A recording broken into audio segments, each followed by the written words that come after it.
अस्सलामुअलैकुम। बोल news headquarters में कहेंगे आपको खुशामदीद। मैं हूं आपके साथ बुशरा हक। मैं हूं सैयद रसी और मैं हूं युसरा नजम। हेडलाइंस आपने जानी आज बुलेटिन में आप देख सकेंगे।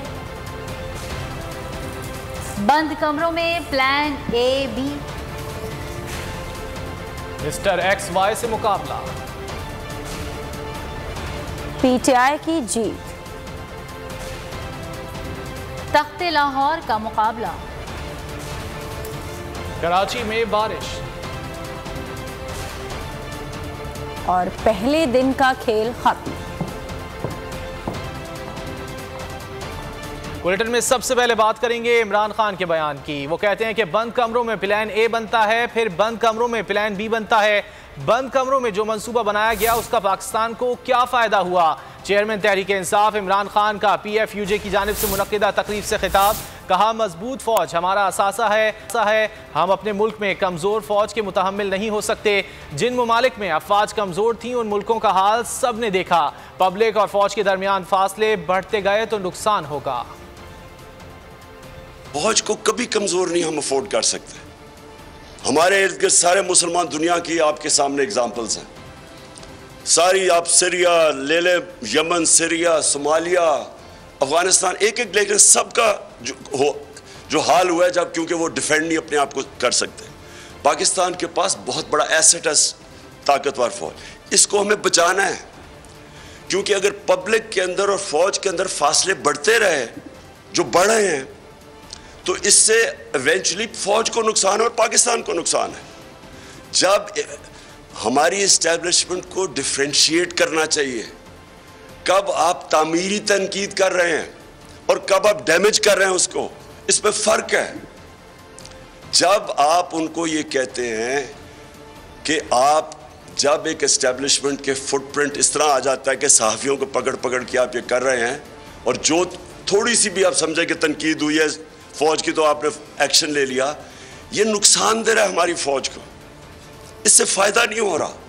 चेयरमैन PTI इमरान खान ने कहा है कि पाकिस्तान में आधा वक्त आमरों और आधा वक्त दो खानदानों ने हुक्मरानी की। दोनों हुकूमतें दो बार करप्शन पर निकाले गईं। 60% काबीना जमानत पर है। 1100 अरब रुपए के केसेस बंद कर दिए गए। पाकिस्तान डिफॉल्ट कर जाने वाले मुल्कों में चौथे नंबर पर है। ये भी बोले कि मुल्क को बचाने का हल साफ और शफाफ इंतखाबात हैं। ये जो फैसला किया, जो भी ये फैसला ना रोकने का किया, एक अमेरिकन साजिश के तहत एक अननेचुरल सेटअप आ गया। क्या ये पाकिस्तान के फ़ायदे में है? क्या पाकिस्तान के फ़ायदे में है कि 1100 अरब रुपए आते साथ ही इन्होंने जो नैब के अंदर केसेस पड़े हुए थे उन्होंने ख़त्म करवा दिए? कि इस सेटअप को अगर बैक कर रही है हमारी इस्टेब्लिशमेंट, जो कि सारी कौम को पता है, इनके अपने बयान है, एक दूसरे केसेस सारे अपने दौर पे बनाए हुए हैं। ये जो 10 साल के केसेस हैं 95% तो इनके दौर के बने हुए हैं। वो केसेस माफ़ करवा रहे हैं। एक तरफ मुल्क नहीं संभाला जा रहा, महंगाई आसमानों पे, इकॉनमी टैंक कर गई है। ब्लूमबर्ग की रिपोर्ट है कि पाकिस्तान अब चौथा रह गया है जो डिफॉल्ट करने जा रहा है। दुनिया में चौथे नंबर पे पाकिस्तान है जो डिफॉल्ट करने जा रहा है। पंजाब के ज़िमनी इंतखाबात में हमारा मुकाबला सरकारी मशीनरी, इलेक्शन कमीशन और मिस्टर XY से होगा।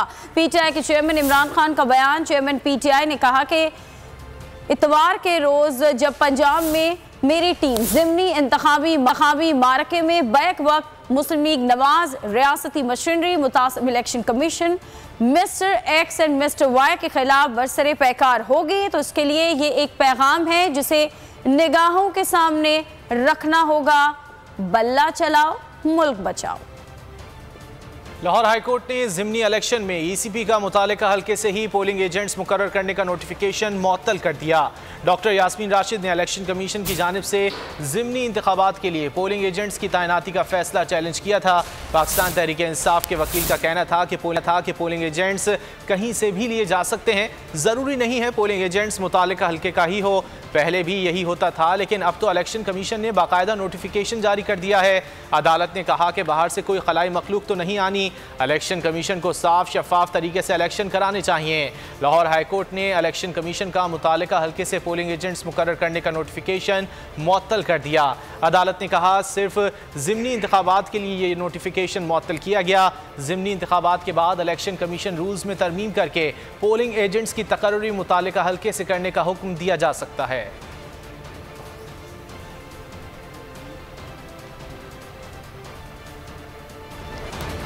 और बुलेटिन में आगे देखिए, एक तरफ हुकूमती मशीनरी, दूसरी तरफ पान।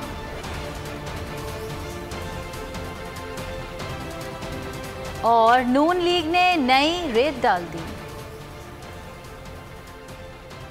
लाहौर का तख्त हमजा के नीचे रहेगा या कप्तान कुर्सी सरकाने में कामयाब हो जाएंगे? दावे, वादे, तकरीरों के बाद कल फाइनल डे। पंजाब के 20 हलकों में बड़ा दंगल कल सजेगा। इंतजामात मुकम्मल कर लिए गए। 76 उम्मीदवार। पंजाब में तख्त लाहौर का फैसला कल होगा। ज़िमनी इलेक्शन के लिए पुरजोश इंतखाबी मुहिम के दौरान इमरान खान ने 18 जलसे किए। ये वो लोग हैं यहाँ से पैसा बनाते हैं और सारी जायदाद अरबों अरबों डॉलर मुल्क से बाहर पड़े हैं, बड़े बड़े महलों में रहते हैं, वहाँ इधर से पैसा चोरी करके बाहर। तो मरियम नवाज भी शहर शहर कारकुनों का लहू गरमाती रही। पुरजोश खिताबात में दावों वादों के साथ इल्जामात की सियासत का वक्त खत्म। खुदा के वास्ते हाथ जोड़ती हूँ, इस मुल्क को आगे बढ़ने दो, इस मुल्क को तरक्की करने दो। अवाम को राम करने में तहरीक इंसाफ कामयाब रही या मरियम ने बयानिए मनवा लिया? फैसला कल ठप्पे से होगा। इंतखाबात के लिए इलेक्शन कमीशन ने इंतजामात मुकम्मल कर लिए। 20 हलकों के भारी इलेक्शन में कुल वोटर्स की तादाद 45,96,875 है। अदाद-ओ-शुमार के वोटिंग के लिए 9,552 पोलिंग बूथ कायम किए गए हैं। ECP ने 23,751 अफराद पर मुश्तमिल अमला तैनात किया है। और इंतजामिया ज़िमनी इलेक्शन पर असरअंदाज होने की कोशिश कर रही है। एक तरफ तमाम जमातें और हुकूमती मशीनरी है, तो दूसरी तरफ इमरान खान और PTI है। PTI रहनुमा असद उमर बरस पड़े, बोले कि PTI ज़िमनी इलेक्शन में भारी अक्सरियत से कामयाब होगी। ये इलेक्शन इमरान खान और परवेज़ इलाही का नहीं, हम सब का है। अली अमीन गंडापुर को पंजाब आने से रोकना कौम को तकसीम करने की कोशिश है। अली अमीन गंडापुर का इतना खौफ है, पता नहीं वो क्या करेगा। इस वक्त सुप्रीम कोर्ट के अहकामात की खिलाफ वर्जी हो रही है। इन हालात में भी इलेक्शन कमीशन कोई कार्रवाई नहीं कर रहा। वर्जी नहीं हो रही। इलेक्शन कवानीन की खिलाफ वर्जी के साथ साथ इस वक्त जो है वो सुप्रीम कोर्ट के ऑर्डर की भी इस वक्त कंटेम्प्ट हो रही है। ये तमाम चीजें सामने हो रही हैं और इलेक्शन कमीशन से हमें कोई एक्शन नहीं नजर आया। इस वक्त सूरत हाल जो है 20 इलेक्शन होने जा रहे हैं, उस 20 इलेक्शन से ये तय होने जा रहा है कि आगे वजीर आला कौन बनेगा पंजाब का। पंजाब की हुकूमत अगर बदलती है तो क्या ये निज़ाम चल भी सकेगा, उसके बाद के नहीं चल सकेगा, ये सब है। और इलेक्शन कमीशन की तरफ से हमें तो एक ऑर्डर नहीं आज तक नजर आया। ये इलेक्शन कमीशन जो है ये गैर जानिबदार रियासती इदारा नहीं है, ये एक सियासत में फरीक बन चुका है। ये इलेक्शन कमीशन वो कल मेरे ख्याल में जो किसी के दिमाग में कोई शक था ना, वो कल ये शक जो है वो खत्म हो गया है और बड़े खुल के इलेक्शन कमीशन ने अपना किरदार जो है वो वाज़ेह कर दिया है। यहाँ पर तमाम हुकूमती मशीनरी एक तरफ है, आलमी ताकतों की सपोर्ट उस सारे निज़ाम के पीछे इस वक्त मौजूद है, और दूसरी तरफ इमरान खान है, तहरीक इंसाफ के लीडर्स, वर्कर्स हैं और पाकिस्तान की आवाम। कहते हैं आज इस्टेब्लिशमेंट से अहम बात करना चाहता हूं। कल के इलेक्शन में आपने साबित करना है कि आप गैर जानिबदार हैं। किसी किस्म की धांधली धौंस कौम बर्दाश्त नहीं करेगी। वीडियो पैगाम में उनका कहना था कि अगर कल आवाम इमरान खान को वोट देती है तो उनका रास्ता ना रोका जाए। अगर उनका रास्ता रोका गया तो एक ऐसी आग फैलेगी जो सबको लपेट में ले लेगी। इमरान खान पर आर्टिकल 6 लगाने की बात करने वाले अंधे हैं। अभी अटक की अदालत ने 8 तारीख दी है। हर रोज इतने झूठे केस बनाए हैं कि एक अदालत में पेश होना पड़ता है। कोई बात नहीं, लेकिन मैं आज इस्टेब्लिशमेंट से बहुत अहम बात करना चाहता हूँ। कल का दिन बहुत अहम है। पाकिस्तान की तारीख में ऐसा इलेक्शन मैंने कभी नहीं देखा और मैं उनसे गुजारिश करना चाहता हूँ कि वो इलेक्शन से दूर रहें। किसी किस्म की धांधली धौंस गुंडागर्दी बर्दाश्त कौम नहीं करेगी। और कल के इलेक्शन में आपने इस्टेब्लिशमेंट ने साबित करना है कि आप गैर जानबदार हैं। और ये आर्टिकल 6 इमरान खान पर लगाने वाले अकल के अंधे, ये सुप्रीम कोर्ट का इजाफी फैसला है, कोई सुप्रीम कोर्ट का फैसला नहीं है। इनके इनके पास अक्ल की कमी है जो 2-2 वोटों से और 1-1 वोटों से इस कौम पर मुसल्लत किए गए हैं। अगर कौम कल इमरान खान को वोट देती है तो उसका रास्ता न रोका जाए, तस्लीम किया जाए, तो सबको अपनी लपेट में ले लेगी। इसलिए कल का दिन पाकिस्तान के सियासी इस्तेहकाम के इम्तहान का दिन है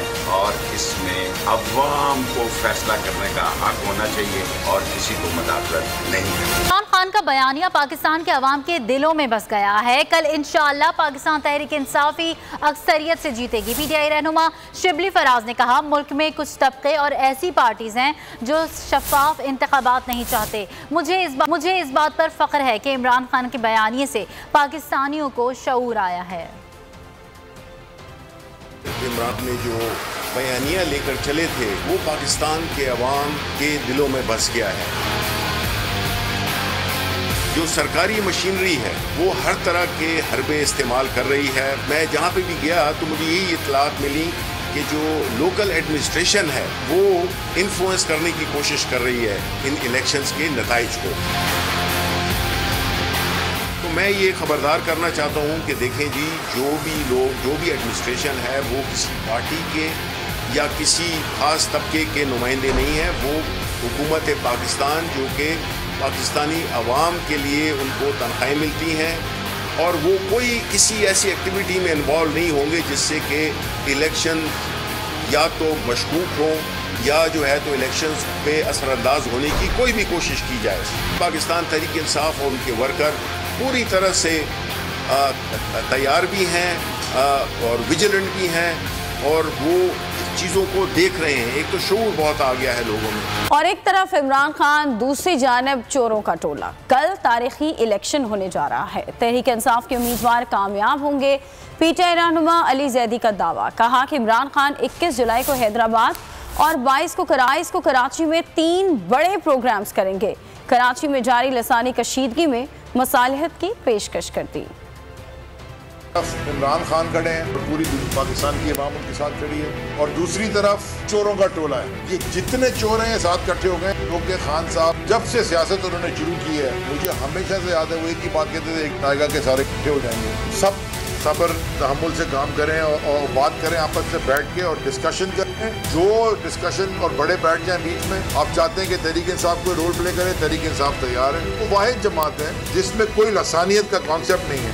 21 तारीख को हैदराबाद में एक जलसा करेंगे, लोकल बॉडी इलेक्शन, और फिर वहाँ से इंशाल्लाह कराची के, और 22 तारीख को 3 बड़े प्रोग्राम हैं कराची में। राना सनाउल्लाह खुल्लम खुल्ला धमकियों पर उतर आए। इंतखाबी दंगल से एक रोज़ पहले ही तहरीक इंसाफ को खबरदार कर दिया। कहा, इमरान और उनके टाइगर्स कंट्रोल में रहें।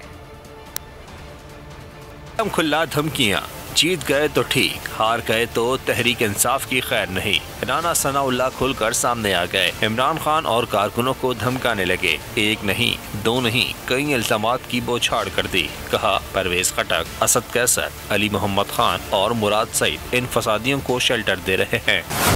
इलेक्शन कमीशन के अहकामात की खिलाफ वर्जी करने वालों को कानून की गिरफ्त का सामना करना पड़ेगा। इमरान खान और पीटीआई दंगा फसाद से बाज रहे।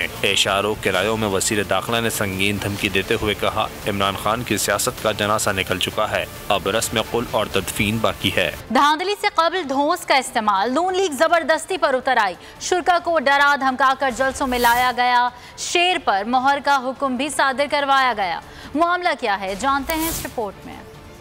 डाल की खाली जगहें पुर करने का नया फार्मूला अपनाया। नून लीग ने नई रीत डाल दी। एसएम कंपनी का मालिक मुलाजमीन को लीगी जलसे में शिरकत का हुक्म दे गया। सुपरवाइजर का ऑडियो पैगाम मुलाजमीन को मोहम्मद ग्राउंड हाजिरी यकीनी बनाने की हिदायत कर रहा है। जिसे नौकरी प्यारी है वो जलसे में आए, इतवार को शेर पर ठप्पा लगाए। जितने भी हमारे यहाँ पे मुलाजमीन हैं और जितने भी हमारे अपना वर्कर्स हैं, नाइट में डे में, पैगाम उनके लिए ये है कि फ्राइडे को एक मोहम्मदी ग्राउंड में जलसा मुनक्किद किया गया, जो कि CEO साहब जो है हमारे चौधरी जुल्फ़िकार अली अंजुम साहब वो लीड करेंगे।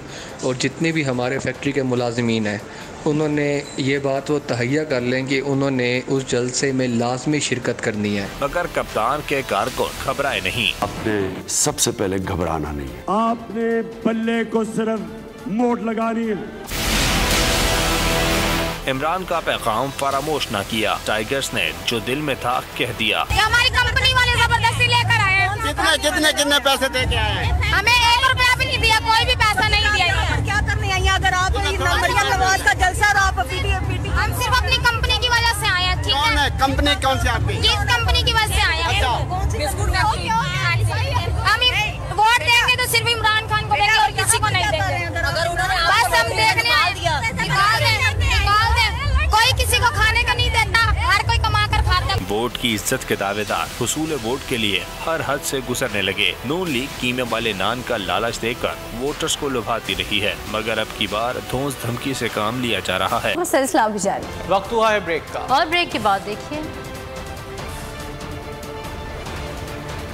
इंतखाबी हलकों में खामोशी और मिफ्ता की पटारी खाली। न्यूज़ हेडक्वार्टर सब्सक्राइब करें और बेल दबाएं ताकि कोई खबर रह न जाए।